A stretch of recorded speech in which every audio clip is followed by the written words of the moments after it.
Hey guys, welcome to my channel. I'm going to start out headless, but then at the end of the video you're going to see my face because I decided who cares about privacy. But in the meantime, I wanted to film this little intro basically to just do a quick video about my process making coffee and just my coffee equipment and that kind of jazz.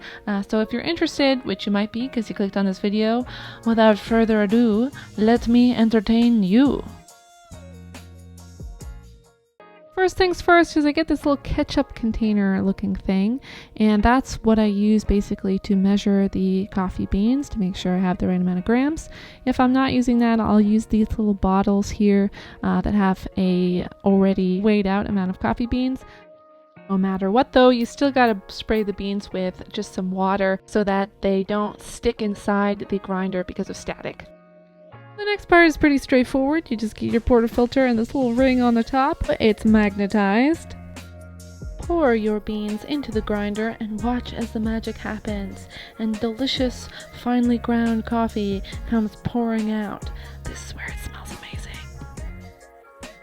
Once that's done, we start the delicate process of distribution, where we're essentially just going to spin around the coffee, take out any clumps, and make sure it's even. Wow, even Stevens. Final step is just taking this thing called a tamper and flattening and pressing our grounds into a puck. And then this cool thing goes on top of our puck as a puck screen, which just makes the water flow through the puck a little bit more evenly. Next, we bust out our scale again and put just one of our latte cups on the top, zero it out, and woohoo, it's time to begin.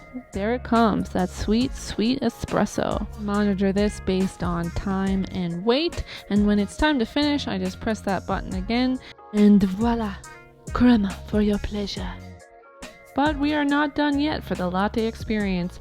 Next, we pour in our milk to our pitcher. We use Oatly. I use this pitcher by Motto primarily for frothing, but then oftentimes I'll switch it to this pitcher because it has a thinner spout and I find it better for making latte art. Always purge your steam wand before you froth in case you have a little debris in there. Yuck.